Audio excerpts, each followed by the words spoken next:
Hi, everybody, and welcome to this edition of Discussing Digital. Today, I'm discussing digital marketing with Maddy Alexander-Grout. Maddy, would you like to introduce yourself and your business is plural to start with? My plethora of businesses. First of all, Rob, thank you so much for having me on. It's a Pleasure. pleasure to be here. So yes, I'm Maddie and I'm a multi-potentialite. For those of you who don't know what that word means, it basically means that I do all of the things under one umbrella. And that umbrella is me. I am the personal brand and I have a lot of different products and services under me. I started my career working as a money specialist and I grew my personal brand quite quite kind of like in a large way. I kind of became an accidental influencer without even really realizing it. And I just showed up every single day talking about money tips and how I could help people. I then built an app, Mad About Money, which is a an app for neurodivergents to help them with their money, with their business, with their lives. It's not just focused on money. It's basically all of the things that go into your life that make your money better. So things like well-being, business, finances, managing your money, dealing with it as a neurodivergent, like all of those different things. I trained to be a neurodiversity at work strategist, so I could help businesses to be more inclusive for their employees. But the main thing that I do is I am a visibility strategist. So I help small business owners, mainly neurodivergents, to get more visible online through digital marketing, through social media, through the press, through basically doing every single thing that they possibly can to be visible without burning out, because I've done that several times in my life. Yes, and having looked at all your different social media channels and your website and stuff like that, you are very successful at it. So I think there's lots for us to explore around how you're using digital marketing. It's really good to hear also that you have turned that into both sort of a way of helping others as well as a way of promoting yourself as well, which fascinating stuff. So I'm probably going to should we jump straight into TikTok, which is where you kind of really sort of said, well, there's two things. One, you've got some really big engagement on there, but also you can promote a little bit of the work that you're doing there about helping others with TikTok. 'Cause I know you run a course and things like I that. do, yeah. So TikTok is a massive, massive part of my marketing strategy. So I have a funnel, like all business owners should. You should have a lead funnel, and TikTok is at the top of my funnel. So I am really good at teaching people the basics of TikTok. So how to get started, how to create your profile, how to work out what best, what things to talk about, your content pillars, your hashtag strategy, like how to actually record the videos. So I run two TikTok classes every single month, and they're always free.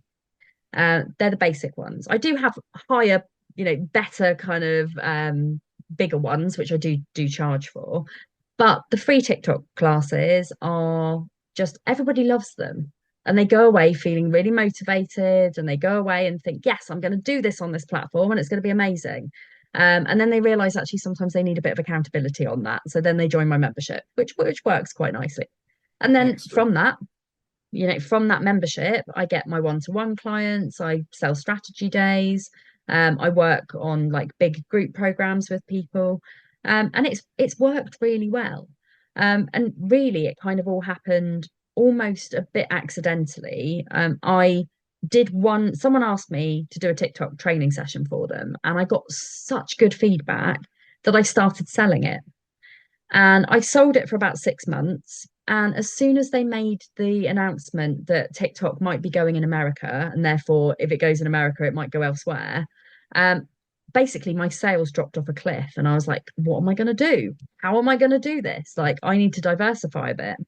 But then I thought about it. I thought, actually, do I need to diversify a bit? I'm already very diverse and I already do all of the things. I am really good on all social media platforms. So yes, TikTok is my biggest, but I've got 60,000 followers there. I've got 21,000 on LinkedIn. I've got combined with all my Facebook groups, probably about 30,000 on Facebook. Instagram, we don't talk about because we're not friends, me and Instagram. I've got a following there, but it's not where Yeah. my ideal clients hang Yeah. out. So I'm not there all the time. But my strategy changed, and I just thought, well, I can use this as an opportunity because people aren't going to want to pay for TikTok training, not right now, not with the uncertainty, but they still want to use it. It's still a Yeah. good place for them to be visible. So I thought I'll give my TikTok training workshops for free and then get people into my world. And I get probably about 400 people a week signing up to my email list. Brilliant, which is brilliant. And you've just talked about a whole raft of different things around digital marketing, right? From having a funnel and basically a plan of how you want to feed people in, through to some of the things that a couple of other stuff. You've recognized that some platforms work better than others. So TikTok at the Yeah, moment is fantastic. Instagram, you're not friends with, so you don't really worry about it too much, which again, I think is really important, because one of the things that I find a lot of entrepreneurs try and do is they feel they need to be everywhere, and they end up being everywhere badly, rather than going, exactly. there's one, two, or maybe three platforms that really resonate. And we'll come back to Absolutely. email marketing as well, because people, I always think email is an unloved, one of the three key digital pillars that everyone hates or doesn't do, and is missing so much about being able to market to their existing Yeah. clients. Exactly. So I had this thing last night. So I was watching the Apprentice final last night, and they were all like, "Oh yeah, let's design our brand. Let's do this. Let's do that." Not and throughout the whole series, not one time has anybody talked about their ideal client or their client avatar or like their ideal customers or who they're actually selling to. It's always been, I'm going to design this brand because I like this color, and I'm going to design this brand. And I'm like, why are these people such morons? But this is the big but. So you can't build a personal brand until you know who you're selling to. Mm-hmm. And Yeah, this is basically how you work out what platforms are going to be the best platforms for you. You yeah, work out where your client, like you work out who your client is, what they look like, where they hang out, what they where they shop, what sort of money do they spend on things? Are they a Tesco customer, or are they a Waitrose customer? And that's how you build not only your personal brand, but your products, your product suite, your every single thing that you're offering. And you work out which platforms are good for you for what product you're selling. yeah, So I'm on all of the social media platforms, bar Snapchat. I mean, I'm not 20. But like I'm on LinkedIn because I've got a corporate audience. And I also use LinkedIn to shout about my achievements and the things that I'm doing over there. mm-hmm. I sell workshops to corporate clients, so I talk about those. But I also sell direct to small business owners for my TikTok workshop. Facebook is where my neurodivergent friends hang out because they're so used to it because it was the first ever social media platform, and neurodivergents don't always like change. Yeah, So most of them are on Facebook. TikTok is where I get my knowledge and my education out. And neurodivergents are absolute brain hoarders. We want to collect all the accolades and all of the information on everything. So I use that as my education platform. I repurpose stuff to Instagram. mm-hmm. Mainly it flops because I just don't put any effort into that platform. I'm there, I have a presence, and I think it's important to have a presence. But even if it's like you've got an Instagram account and you've got enough for a grid. So if somebody, and you update it maybe once a week, so Yeah, people know you've got a presence there. That's all I do. yeah, I'm on Threads. I love Threads. Threads is great for the neurodivergent community. Twitter I use for journalist requests for my PR. So I do have a reason and a purpose for every single one of the social media platforms. But that's what you need to think about. What is your reason and what is your purpose for being on those platforms? Because if you're just there because you think you need to be, don't be. yeah, If you run a crafting business, Instagram's probably your best bet, or TikTok. You're not going to need to be on LinkedIn. So that's the sort of thing that burns entrepreneurs out, is trying to be in every single place at one time, and you don't need to be. yeah. No, I completely agree, and I love the way you've actually explained, and you can clearly explain where you are trying to target across all the different Mm, platforms. And I have to admit, I'm really interested that you mentioned threads because you are the first person that I've talked to doing one of these episodes, and I'm probably nearing 20 that's even mentioned threads. Because I mean, it kind of Ah, came out with a fanfare last year, massive growth launch, and for a lot of people, it died a death because it lacked some of the functionality people were looking at, and it just sort of yeah. fizzled and didn't explode, and keep going. It was more of a Google Plus than a TikTok. Exactly. And this was the thing, like, more often than not, you get people coming on threads and you're like, oh, are people still here? And you know that a platform's not really working when people have to ask if you're still there. Yeah. And threads launched probably about 6 weeks after we launched Mad About Money. Mhm. And Mad About Money is actually a social media platform in its own right, but it's a social media platform with a difference. We completely recognize that people were burned out trying to grow followings. So we made a social media platform that was all about helping people to be social, as in, getting their questions answered, somewhere that they could show up as and when they needed to, that wasn't addictive, Right. that wasn't full of the dopamine. Like, you come and you learn and then you can take it or leave it. You can come or go. You don't have to grow a following. There's no likes. So there's no like imposter syndrome if you go Yeah. and post something. We basically wanted somewhere to be all about the education and the support, and somewhere that supported neurodivergent brains, that wasn't all about the dopamine that keeps you there for hours on end. We just Yeah. wanted it to be like, come in, post your question, get some support, bugger off again. So that was kind of where we thought. But threads, people were coming on like after the first 2 weeks going, oh, I forgot about this. I forgot about this app. So I haven't forgotten about it. And I've actually realized that now they've got hashtags. You can only use one hashtag per post. Right. So it's really good for building communities of people that like the same thing as you, Yeah. which is great if you're trying to find your ideal customer. I post about my TikTok workshops on there. They flop like a dead horse. Mhm. Dead horse, dead fish, whatever. Whatever. Something What, dead. a dead something. Um, but I post about all of my ADHD stuff and I grow a community talking about ADHD. Wow. Winner. Because there are lots of ADHD people there. Interesting. It's the same with Clubhouse. I mean, Clubhouse had an amazing time during the pandemic. Yep. People needed to speak to people, and it was just there. But after the pandemic, when we could go back out again, it was like, well, nobody really needs this app anymore. It's still there, as far as I'm concerned, it's still going, Yeah. but it's not successful because they rode the wave and they did it wrong. Yeah. And this is the thing with launching a business. So like when Clubhouse launched, they only launched to iPhone users. They Hmm. didn't launch on Android. Yeah. When Threads launched, they didn't have any way of categorizing content and people got bored of it really, really quickly. Yeah. But those are those people who have stuck around. Like I've grown from like 300 followers when I first started, because they kind of like anyone who joined who was an Instagram person automatically follows you. I've got like 1,500 followers on there now, and it's growing every day because I'm just going on. Maybe I post like twice a day. It's literally Mm. just, it's like Twitter. It's like a post and run type of Yeah. thing. Yeah. So it's an interesting platform. Yeah, yeah, and I just think it was. I mean, when it first launched last year, I thought they had more of a plan, and I was expecting them to almost have, well, here's feature X or feature Y, and we're going to release a feature a week or something to keep it going. But it was almost like they were trying to just grab all those users from Twitter that were or X as it is now that Yeah. were voicing their frustration after it had been bought out. Um, and it was almost like they went too early to try I and don't grab think they it. had a plan. No, Yeah, I don't think they had a plan at all. I still don't think they've got a plan. I think it's just a way of people being able to do things really quickly if yeah, they're busy, which yeah, really does suit a neurodivergent brain. yeah.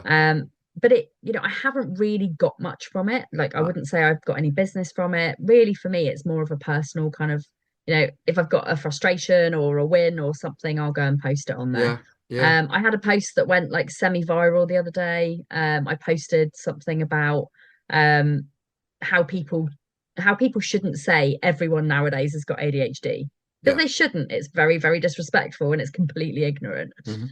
But I posted that and I think it got like 900 likes or something, and I was like, oh, I've gone viral on Threads. This is great. But it's not where I hang out the most of the time. So Yeah, the majority of the time I'm on TikTok. yeah, I spend more time engaging on LinkedIn than I do posting nowadays. I Uh-huh. think I do like 3 or 4 posts a week. Because it's not where my target audience are. My Yeah. target audience are mainly on Facebook and they're mainly on TikTok. So Yeah, yeah. Well, I mean, we've talked about a lot of other platforms, so perhaps we should talk a bit more about Facebook. As you say, it's a yeah, platform that a lot of a lot of your followers are on. And also, we before we started the recording, we were talking a bit about how you're using it to kind of create and grow a membership as well. So yes, let's yeah, talk bit more about Facebook, because it was interesting as well. The reason you said it, that actually it's been around for a long time. So neurodivergent people who are familiar with it tend to be there, which is a lot of the people that you work with. So do you want to sort of like yeah. expand a little bit more on So that? so Facebook pages are dying a death. Like they are just, I mean, I've got a Facebook page for Mad About Money. I don't really post that much on it. It's my more of a kind of an information source that has the website on it. But what I do is I grow my audience personally, and the best way that I've done that is through Facebook Reels. Instagram, weirdly, my reels tend to flop because Yeah, I don't put that much effort into it. But this is the thing that's made me realize that my audience are on Facebook.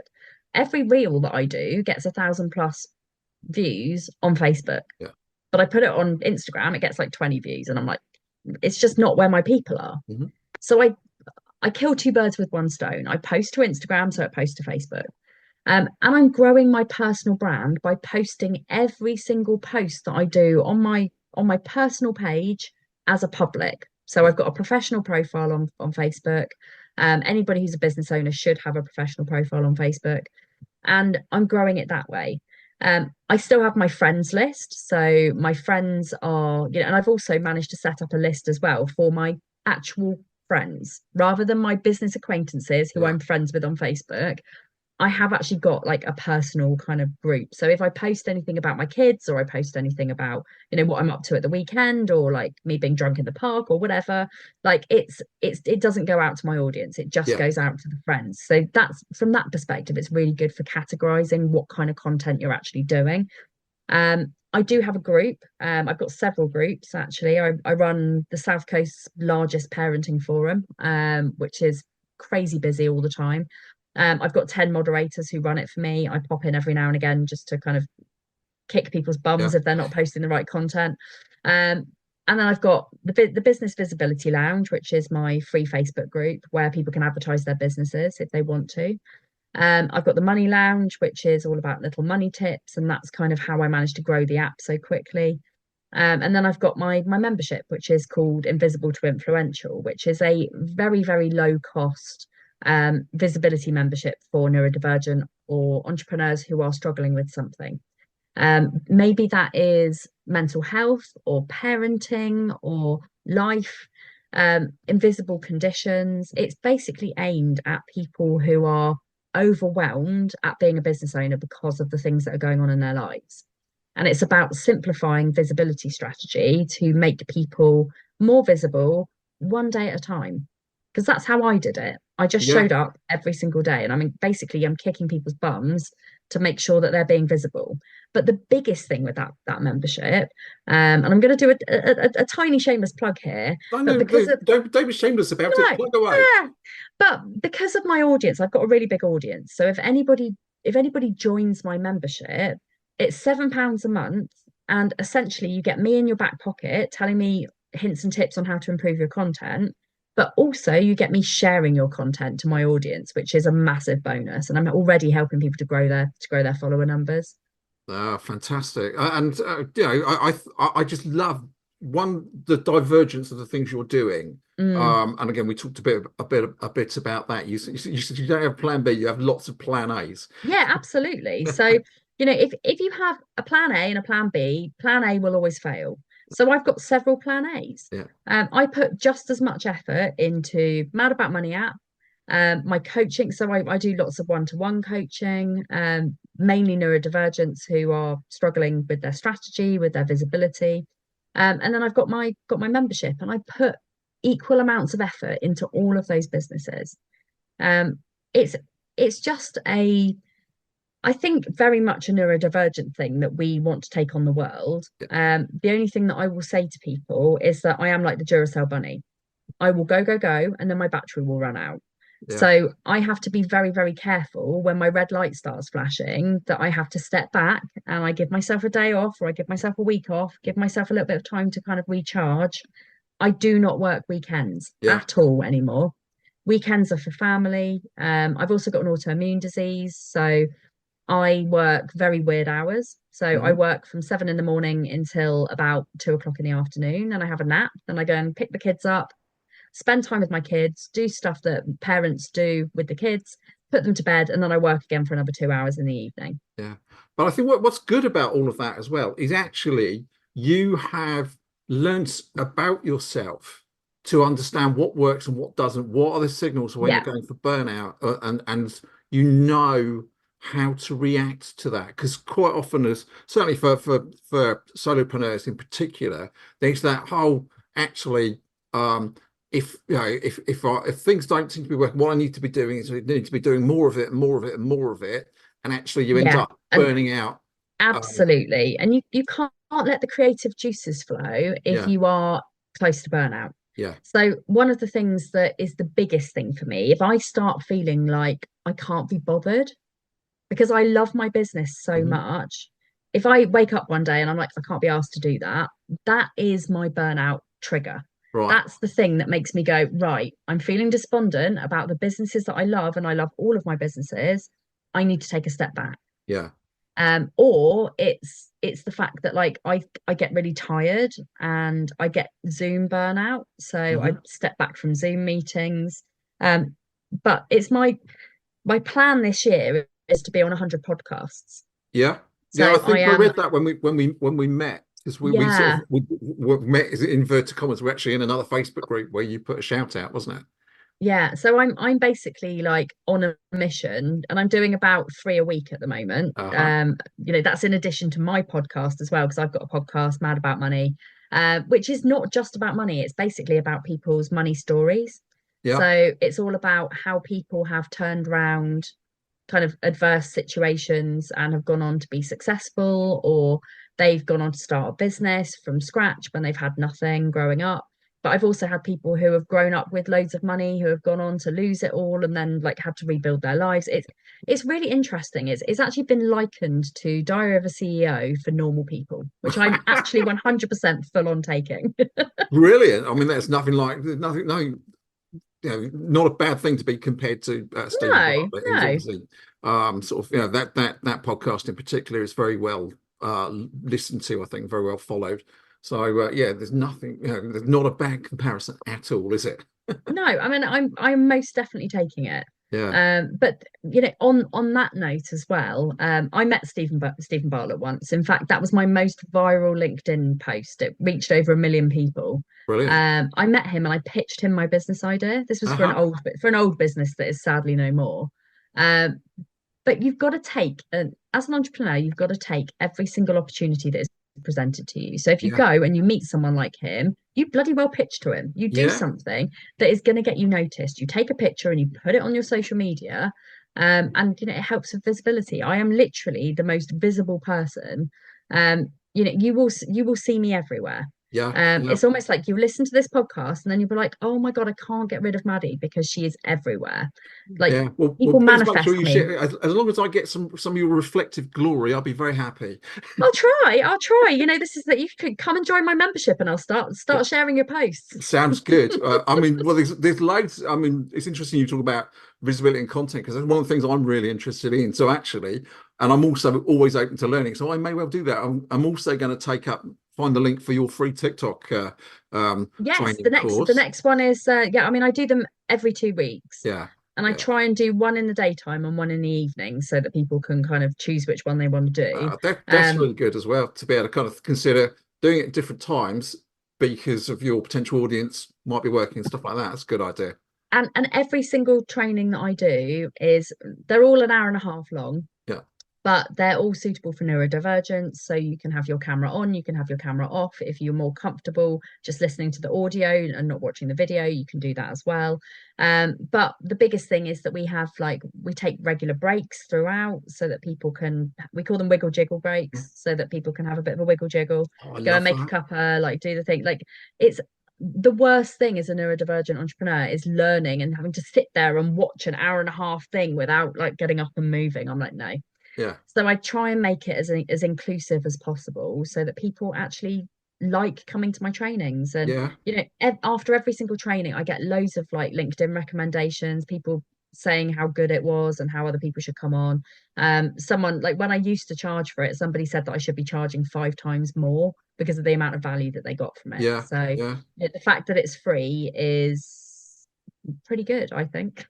Yeah, yeah, but they do say, don't they, that it's it's good to put it out there. But as you also said, you've got that funnel, so you know Yeah. that it's actually all right. I'm going to do something really really good here, but actually, and which is free. That which will just show that Yes. actually pay a Yeah. bit more, and you get something even better. So Yeah. I think that's again really good to recognise that and actually have had put all that in place to And implement.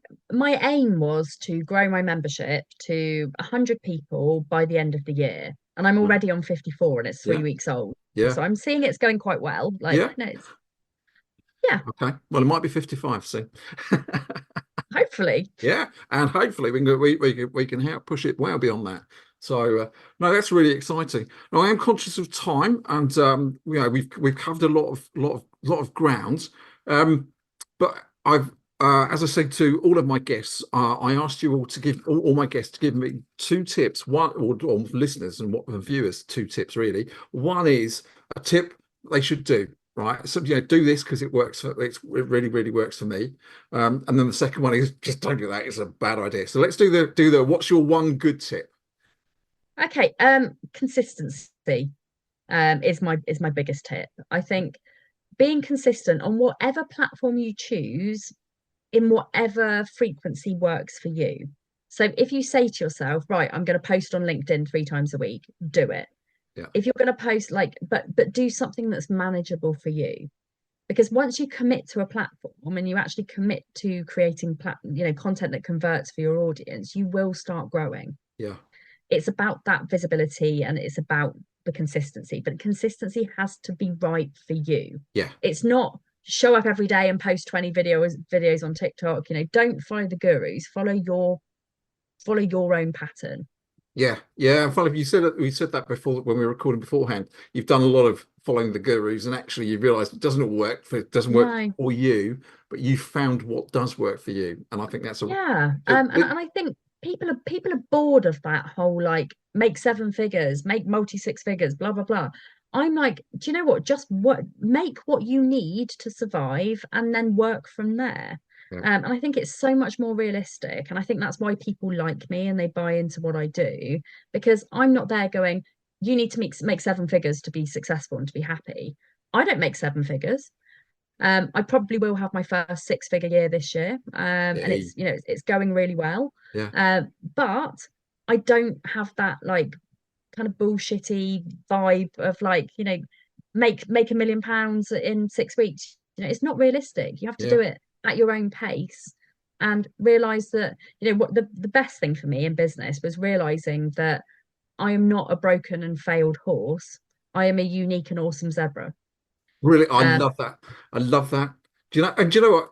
Right, you said you're all about value and stuff like that. I asked for one tip. There's about 7 in there. Right, that's really good. Sorry. No, no, don't apologise. I I think that I am a multi-value giverer.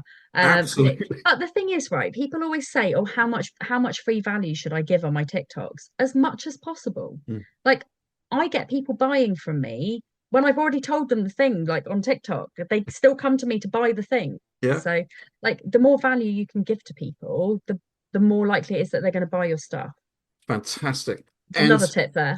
yeah, oh, you're the person that keeps on giving, which is fantastic. So the final tip is the one that if just don't do this, it just doesn't work. Type sort of, yeah, Do not do follow Fridays, follow trains, follow pods, any of those type of follow for follow things.